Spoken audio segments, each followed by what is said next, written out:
Добрый день, с вами кухня для чайников. Сегодня готовим гороховую кашу. Для этого нам нужен непосредственно горох. Вот я уже его, видите, замочила. Здесь у меня 2 стакана. Меряю специально для вас, я для себя все делаю на глаз, потому что мы будем добавлять рис.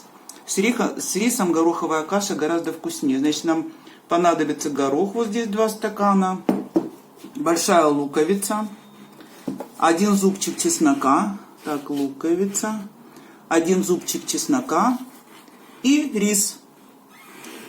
Режем лук на мелкие кусочки.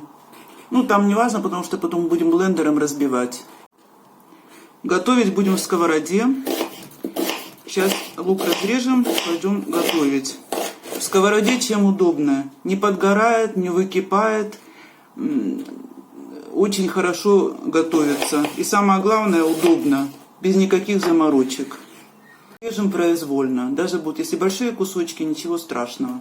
Вот видите, у меня еще крымский лучок тут от вчерашней готовки остался. У вас что-то остается? Вот в таком виде сохраняйте в холодильнике. Видите, в пищевой пленке. Вот он как свежий. Не заветривается, не киснет, ничего с ним не происходит. Все, нарезали лук. Остальное у нас все готово. Пойдем к сковородке, плите. Так, вот мы ставим сковородку. Налили масло умеренно. Все, поехали. Маленький огонь, огонечек. Так. Добавляем сюда наш лучок. На очень медленном огне. Чтобы у вас сковородка не плевалась во все стороны. У кого такие вещи случаются, значит, сначала кладете лук, потом наливаете масло, потом включаете газ. Тогда у вас будет все нормально. Так. Это лук у нас сейчас будет потихоньку жариться. Мы его солим вот так.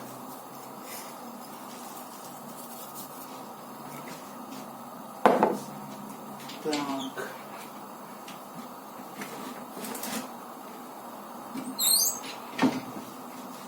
Палец треснул, болит.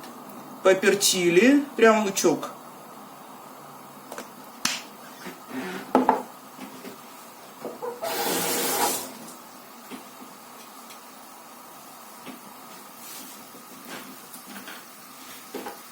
Так, сюда же добавляем наш чеснок. Сейчас я покажу. Очень удобный способ. Ничего не надо не перекладывать, не это самое. Ну, сколько чего класть специально для вас говорю, потому что вы один раз приготовите. Так, вообще на минимум включаем. Потом будете готовить на глаз, никаких проблем не будет.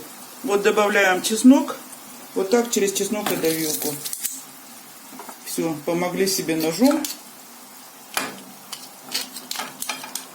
Все. Ждем, пока лук подрумянится. Это очень быстро произойдет. Чтобы у нас не был в каше сырой лук. Так, жарим, жарим.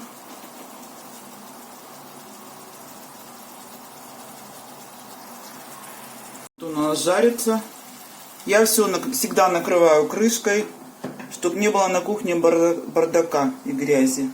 Вот, наш лучок жарится. Открыли, помешали чуть-чуть. Ну, его, когда он поджарится, его сразу видно. Самое главное, чтобы вот он не был сырой, свежий. Чуть-чуть даже пропассеровали достаточно. Ну, вот у меня еще, в моем случае, еще чуть-чуть. Все под крышкой, прекрасно поджаривается.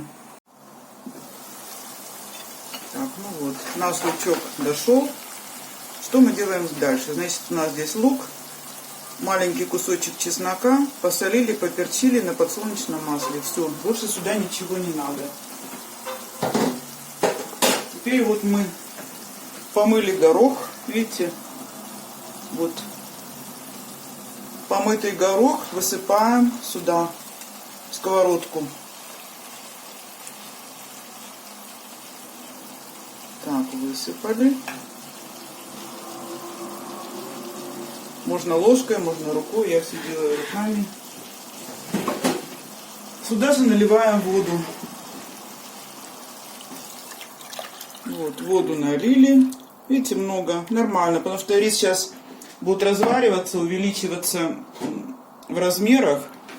Накрываем крышкой. Вот так оставляем щелочку. Вот так. Потому что каша начнет кипеть, и вся у вас из сковородки потечет на плиту, на всю округу. Вот так. На очень медленном огне. Когда начнет уже кипеть нормально, закроем вот так. Значит, на очень медленном огне она сама сейчас нагреется, будет потихонечку кипеть, доходить.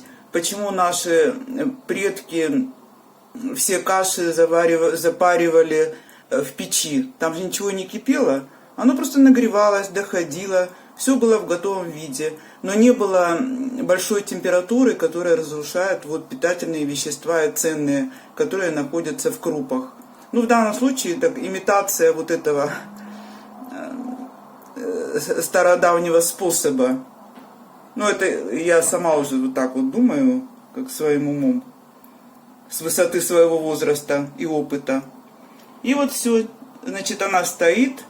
Теперь ее не трогайте, пока зернышки все не разварятся. Это будет видно, я вам покажу. Вот она немножко постояла в таком виде. Там вода прогрелась. Можно наливать воду из-под крана, из-под чайника, любую. И теперь мы добавляем рис. 2 столовые ложки. Вот так вот просто сюда насыпаем. И все, даже не надо туда лезть, размешивать. Оно все смешается в процессе варки. И накрываем крышечкой. Все. Теперь пусть стоит.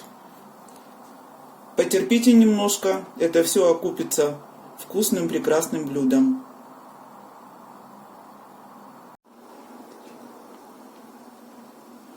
Закипает. Не забывайте оставлять щелочку. Вот так. Все выкипит нафиг. Так, вот наша каша. Видите, кипит прекрасно. Сейчас, посмотрим, как она. Вот, видите, вот такие зерна. Вот. Практически они уже все готовы. Вот там черненько, ну ничего страшного. Это тоже горох. Вот такие, все, сварились. Так, если у вас водички не хватило в процессе варки, смотрите, она уже сухая, значит, водички немножко добавили. Видите, вот такая она должна быть. И водичка там должна быть. И горох вот сварился. Так, каша наша готова. Только что смотрели, там все нормально. Вот берем нашу кашу. Вот она у нас такая.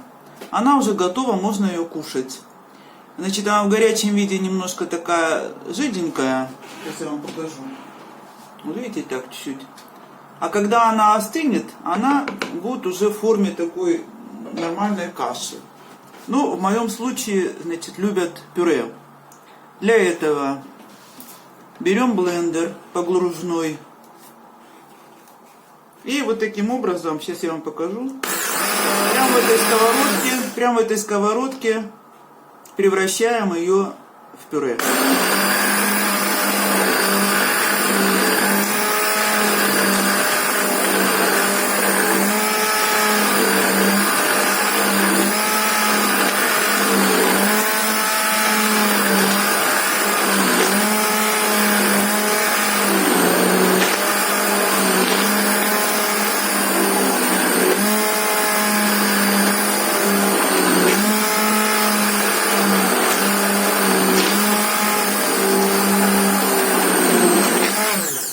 Вот все готово. Блендер включайте, когда вы так погрузили. Потому что если вы так включите, у вас вся каша разлетится по всей кухне. Так, отправляем это на мойку. Вот она немножко такая жиденькая, это нормально. Потому что когда она у вас остынет, если она будет очень густая, она будет каменная. Ну вот сейчас остынет, когда остывает, мы ее перекладываем в другую посуду, в пластмассовый контейнер, храним в холодильнике и потом разогреваем при необходимости. Я думаю, что все запаслись терпением, дождались, пока она приготовится. Это точно того стоит. Так, по времени у нас ушло ровно час. Ну, плюс-минус 2-3 минутки. Вот сейчас она у нас немножко остынет. И мы приготовим ее для подачи. Вот наша каша. Еще не совсем остыла. Вот она в серединке. И я сделала в такой нарезке. Если вы будете есть такое количество каши и такое количество овощей, у вас фигура будет в полном порядке. Так, значит, что мы сюда добавили? Это редька. В магазине она вот так выглядит. Помните, как мужик всю жизнь ел баклажаны, а на базаре спрашивает, это что, баклажаны? Они так выглядят? Болгарский перчик. Немножечко айвы. Айва с мясом очень вкусно. Ну, это я так люблю. И зелень. Зеленый лучок и укроп. Кушайте с удовольствием. Употребляем как самостоятельное блюдо, как гарнир с мясом. И когда она вот полностью остынет, можно даже использовать как начинку для пирожков. Пирожки получаются очень вкусные. На здоровье!